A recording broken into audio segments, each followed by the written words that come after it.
Dios les bendiga, mis amados. Dios esté con ustedes en esta tarde. Estamos felices de comenzar esta serie, una serie nueva sobre el libro de Santiago. Y antes de entrar al tema de esta tarde, quisiera recordarle a usted que me escucha en línea. Vamos a tener el aniversario número 30 de la iglesia el día 27 de febrero y nos gustaría que estuviera con nosotros en ese día en los cultos presenciales. También le hacemos esa invitación en específico a usted para que nos pueda acompañar ese día si usted se siente confortable estar en el culto presencial.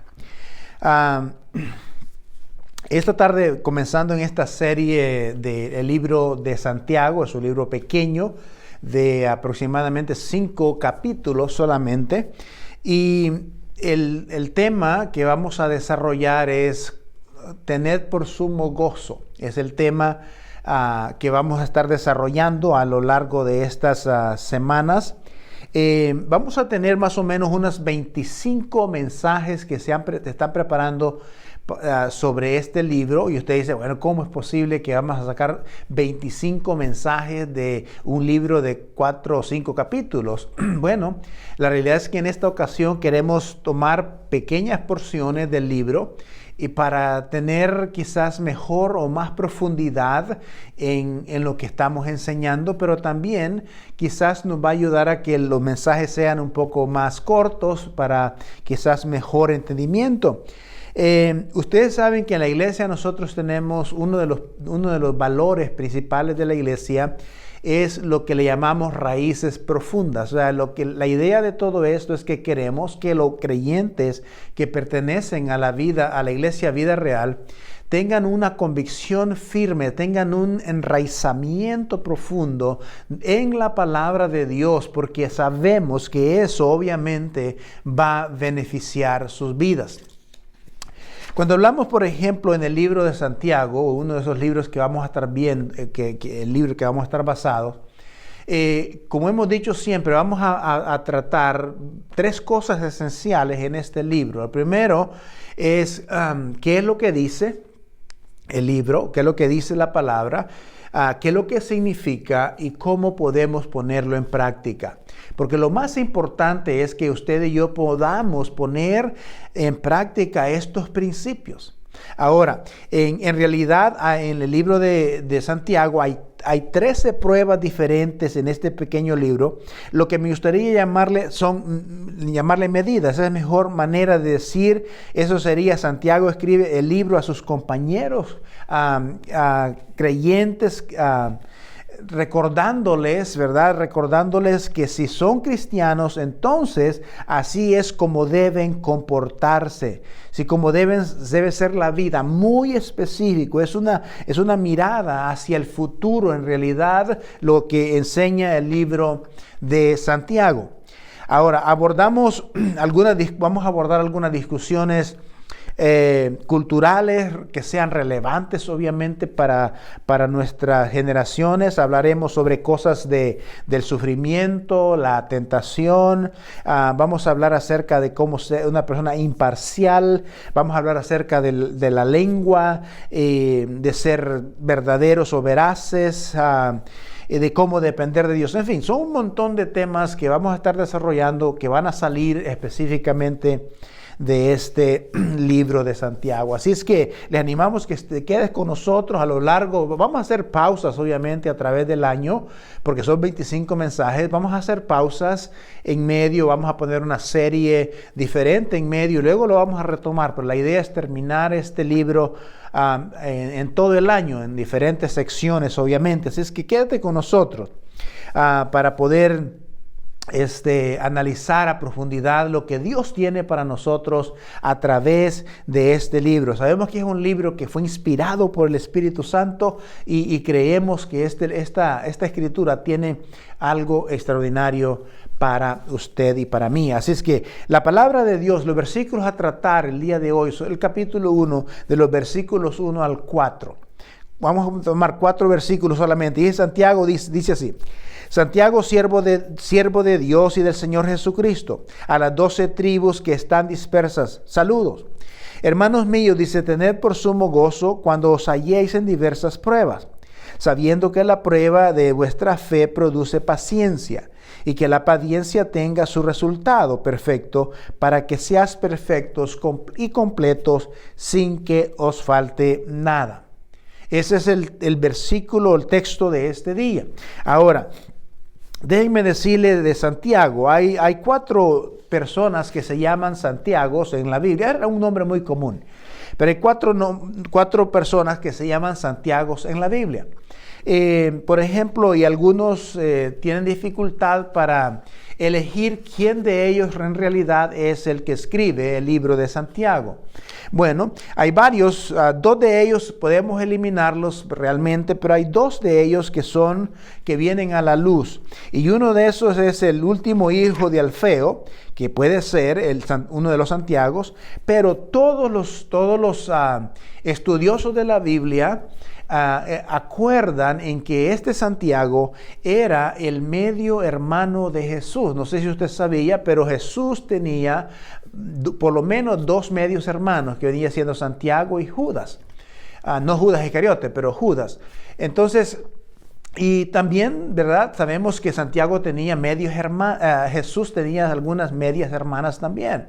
En otras palabras, lo que queremos decir es que José en realidad no era el padre de Jesús. La Biblia dice que la Virgen María concibió del Espíritu Santo y dio a luz a su hijo. Entonces, biológicamente, Jesús no era hijo de José. Pero sí, Santiago, el que escribe este libro, era hijo de José y de María. Porque María posteriormente, después de que Jesús nació, tuvo a más hijos según lo que está escrito. Así que muchas veces tendemos a olvidar eso, ¿no? Que Jesús tuvo medios hermanos. Y entonces Santiago es este referente importante. Ahora, la Biblia dice que Santiago, y esto es sumamente interesante saberlo, que Santiago, el medio hermano de Jesús, no creía en Jesús como el Salvador, como el Señor. No creía en Él como el Mesías. Y ha de haber sido complicado porque vivía en la misma casa con Él, ¿verdad? Pero la Biblia habla, por ejemplo, en Juan capítulo 7 y en 1 Corintios capítulo 15, habla de que este Santiago vino a reconocer a Cristo, a su hermano, fíjese, medio hermano, a Jesús como Señor y Salvador, porque Santiago fue un testigo presencial de la resurrección. Él vio al Cristo resucitado. Entonces eso cambió totalmente el panorama y el punto de vista de Santiago, y ahí es donde Santiago se convierte realmente en uno de los seguidores más importantes de Jesucristo. Josefo, que era uno de aquellos historiadores de ese tiempo, nos dice en sus escritos que Santiago fue martirizado unos 62 años después de Cristo. Entonces, Santiago va a escribir, y este es lo interesante, Santiago, sus escritos tienen autoridad. ¿Autoridad por qué? Porque él personalmente vio al Cristo resucitado y lo reconoció como líder en la iglesia y reconocido como líder en la iglesia de Jerusalén. Muchas personas atribuyen los escritos que se escribió este libro más o menos en los años 44, 49 después de Cristo, lo que lo constituye uno de los libros primeros en haberse escrito. Entonces, en esta tarde, Santiago escribe este libro. Los creyentes que han sido dispersados por todas partes en ese tiempo de aquel territorio de Asia Menor, etcétera, etcétera. y más profundamente justo después de que los eventos comenzaran en Hechos capítulo 7, donde hubo esa gran persecución a través de Herodes, Agripa y todos esos emperadores que comenzaron no solamente a perseguir a los creyentes, y creemos que esos creyentes empezaron a irse a muchos otros lugares. Su libro, este libro de Santiago, y quiero decir esto de frente, es un libro práctico. De hecho, 108 versículos del libro Santiago, habrá, por ejemplo, 54 mandamientos. Ahora, eso es mucho para un libro tan pequeño, 54 en 108 versículos, 54 mandamientos, eso es bastante. Por eso le hemos llamado a este libro el libro de la prueba. ¿Pasaremos la prueba o no? Bueno, eso lo vamos a ir descubriendo a través de las semanas que vienen cuando entremos de lleno en este libro. Especialmente cuando entremos al capítulo 2, donde Santiago tiene unas declaraciones donde habla de la fe y las obras, y vamos a ver si realmente se contradice con Pablo o no. Todas estas cosas son bastante fuertes. Una de las cosas interesantes es que Santiago se reconoce a sí mismo como un siervo de Jesucristo. Y eso es interesante. Se reconoce a sí mismo como un siervo. Entonces, la pregunta es, esto no vamos a hablar porque siervo también significa esclavo, pero la palabra esclavo tiene una mala connotación. Los esclavos en realidad no tenían voz ni voto, no tenían voluntad ante sus amos, pero en el caso del siervo, como se llama a sí mismo Santiago, tiene voluntad. Igual eso pasa igual con cada uno de nosotros que somos seguidores de Jesucristo. Nosotros hemos decidido ser siervos de Jesucristo por voluntad propia. Así que eso es lo que nos diferencia de estas dos cosas. Vamos a hablar de varias cosas. Por ejemplo, cuando te encuentres, dice así, en diferentes pruebas. Cuando te encuentres en diferentes pruebas, ten por sumo gozo cuando te encuentres en diferentes pruebas. Ahora, quiero que entiendan una cosa. Las pruebas nunca las debemos ver como un castigo o como una forma para comenzar a dudar, o que Dios trae estas pruebas a mí para dudar de Él. Hay una diferencia entre la prueba y la tentación. La Biblia habla de que de la tentación usted y yo debemos de huir, porque la tentación la trae Satanás. Las pruebas son usadas por Dios para nuestro beneficio, son usadas para nuestro crecimiento, son usadas para desarrollar la perseverancia y la madurez en nosotros. Así que en eso está la gran diferencia entre la prueba y la tentación. Ahora, Santiago decía, cuando os halléis en diferentes pruebas. Hay una palabra interesante en el griego, es polkadot, que podemos esperar toda clase diferente de pruebas.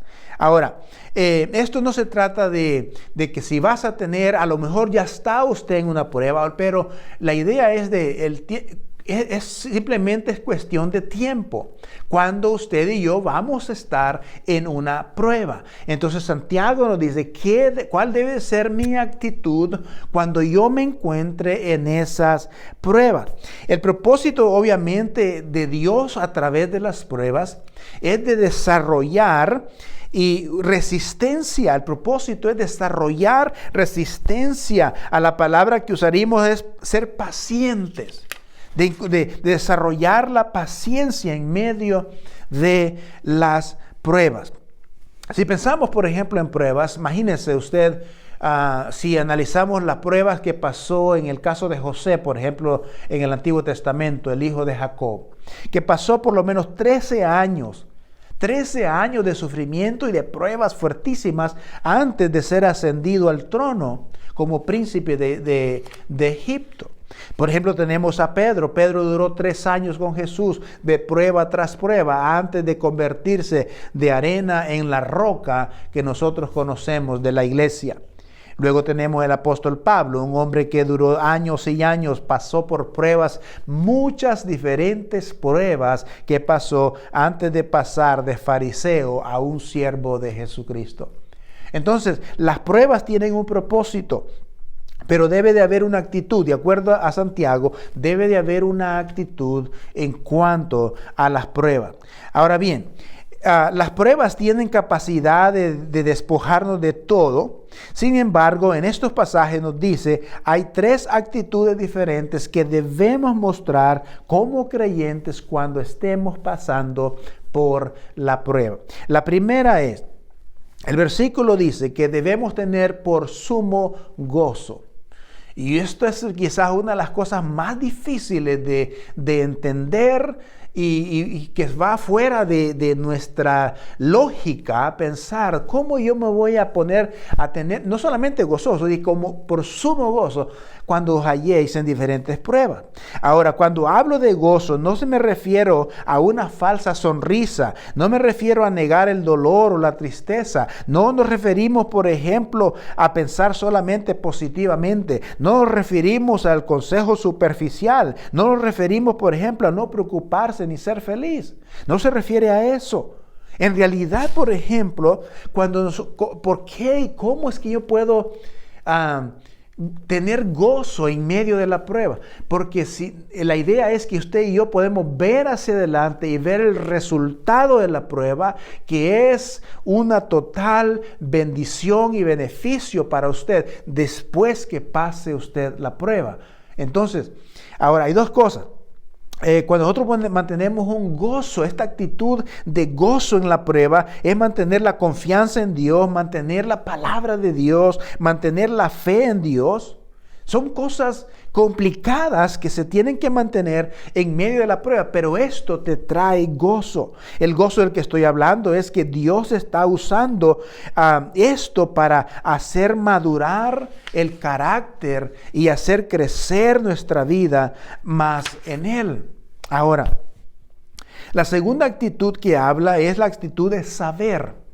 Saber, dice, dándonos cuenta de que Dios ha diseñado esta prueba para nuestro bien. Es importante tener esta actitud. Cuando estoy pasando por una prueba, no pensar de que Dios me está castigando. Esa es la tendencia que tenemos. Pero en este caso es saber de que lo que está pasando, el propósito que Dios tiene a través de lo que está pasando en mi vida es algo bueno para mí, que Dios va a usar el dolor, va a usar incluso hasta el COVID, puede usar el Señor como prueba para que nosotros podamos, no que Dios traiga el COVID, Dios que haya creado el COVID, no, Dios puede usar estas cosas ya existentes para que poder ayudarnos a nosotros a mantenernos firmes y a poder crecer en confianza delante de Dios. Dios puede usar el dolor. Eso es difícil. Durante toda esta semana, por ejemplo, yo he tenido bastante dolor de cuerpo por gripa, en base a alergias. Hoy me hice el examen y no tengo el COVID, así es que, pero sí es complicado y me preguntaba, pues, ¿cómo yo puedo saber que Dios quiere ayudarme a crecer a través de este dolor o de este sufrimiento o a través de esta prueba de la salud, por ejemplo? A veces es complicado, pero es importante entender esto porque es como a mantener estas actitudes, de una actitud de alegría, de gozo, una actitud de saber de que, oh sí, es para mi bien las pruebas. Dios está usando esa prueba. La otra actitud es una actitud de cooperación. Cooperación, en otras palabras, debemos permitirle a Dios que use esas pruebas, ¿ok?, para poder lograr su propósito en mi vida. Esa es la idea, cooperar con Dios. ¿Por qué? Porque lo natural en nosotros es que cuando tenemos un problema, una prueba, ¿verdad? Lo primero que queremos es salir de esa prueba. Y a veces queremos salirnos antes de que Dios haya cumplido su propósito en nosotros, para el cual vino esa prueba. Ahora, ¿por qué? Siendo honestos. Cuando usted y yo, alguien está enfermo, alguien tiene un cáncer, como prueba tremenda eso, ¿no? Una persona que está pasando en una prueba difícil, lo menos que está pensando es en crecer. Lo menos que está pensando es que eso va a ser beneficio para él. Lo que quiere es sanarse. Lo que quiere es tener de vuelta la salud. Eso es lo natural. Pero aquí la idea es de tener una actitud de cooperar con Dios en cuanto a mientras Dios usa esa prueba, ser pacientes y esperar, sabiendo que eso, la prueba, dice el apóstol, produce fe, produce confianza, produce todos estos beneficios para nosotros. Entonces, ahora usted y yo ya tenemos más o menos una idea, una comprensión bastante buena de lo que dice este pasaje y lo que significa. Ahora, veamos entonces algunas formas prácticas de cómo podemos poner este pasaje en práctica en nuestra vida. ¿Cuáles son los primeros puntos de aplicación? Ahora, lo considero dice, considéralo como por sumo gozo. Quiere decir que se supone que todo debemos nosotros reconocerlo, que la prueba es un camino hacia el crecimiento. La prueba es el camino hacia el crecimiento. Ahora, como dije hace un momento, cuando uno está en una prueba, lo menos que quieres es crecer. No estás interesado en crecer, lo que quieres es que te quite el dolor o te quite el sufrimiento. Pero reconocer, y esta es la actitud que debemos tener, la tercera actitud, reconocer que nuestra prueba es un camino hacia el crecimiento. Cualquier prueba a la que te enfrentes hoy en este camino es para que tu vida crezca y en carácter, crezcas en confianza. Tener por sumo gozo es la prueba mientras no sea agradable para mí, ¿verdad? Porque mire, es como cuando nosotros tenemos que tomar medicina, por ejemplo. A nadie le gusta la medicina, el sabor de la medicina es horrible. Pero a veces tenemos que tomar la medicina porque es para nuestro bien, para nuestra salud, para recuperar nuestra salud. Entonces, a veces las pruebas, aunque no nos guste, algunas pruebas son más fuertes que otras, aunque quizás no nos gusten esas pruebas, tienen como propósito que usted y yo crezcamos en el Señor, crezcamos en confianza, crezcamos en dependencia, crezcamos en gracia, crezcamos en amor, crezcamos en cuidados para los otros, que nosotros crezcamos en nuestra relación con el Señor. Y Dios va a usar todas estas pruebas. Ahora, piense por un momento en esto. Podemos considerarlo gozo porque tu prueba va a ser muy similar a la prueba que muchos otros van a estar pasando. Usted no está solo, no es el primero, no es el último que tiene pruebas. Todos tenemos pruebas de una manera u otra. La diferencia es que con qué actitud tomamos esas pruebas que vienen de parte de Dios o que Dios está usando para nuestro crecimiento. Segundo, recuerda que nuestras pruebas son inevitables. Inevitables. El apóstol Pedro decía, habla de que no debemos de sorprendernos cuando vengan estas pruebas de fuego, decía el apóstol Pedro. ¿Sabe por qué? Porque estas son normales. Van a venir, usted no las va a poder evitar. Usted no va a poder evitar, son inevitables las pruebas. Entonces supongo que lo que tenemos que preguntarnos es, cuando pasamos por pruebas, ¿cuánto estoy confiando yo en Dios y dependiendo de Dios? Creo que eso es lo que debemos de preguntarnos. ¿Por qué? Porque son inevitables. ¿A quién vamos cuando vienen las pruebas? ¿A quién vas primero? ¿Es a Dios a quien vas o a alguien más vas primero? Entonces, eso es lo importante cuando nos encontremos ahí, porque las pruebas, mis amados, son inevitables. La pérdida de un ser querido, enfermedades, cosas difíciles que vengan a nuestra vida son inevitables. Tercero, la tercera cosa que hay que recordar, que las pruebas nos ayudan a producir madurez espiritual. Las pruebas nos ayudan a producir madurez espiritual. La prueba nos enseña la gracia, la fuerza, la paciencia, la confianza en Él. Aumenta nuestra fe, ensancha nuestra fe. Y la fe, escúchenme bien lo que voy a decir, la fe no es el que le vas a hacer la manita a Dios para que haga las cosas. No, fe es confiar que Dios va a hacer las cosas a tu favor. La fe es confiar de que Dios está en control. Tenemos esta idea de que Dios está en control, ¿verdad? Pero la fe es confiar en Dios, de que Él tiene un plan perfecto para ti, que el plan de Él es mejor para ti que el tuyo mismo, que el mío. Entonces, así que mi aplicación práctica personal en este pasaje algo así es, y no puedo decir esto por todos ustedes, pero cuando enfrento un juicio, y lo que hemos enfrentado en estas semanas, y muchos lo han enfrentado también, es el juicio médico. Ahora, puedo pensar que mi gripa, por ejemplo, que he tenido no es accidental, no es accidental. Es más, no creo que nada venga accidentalmente.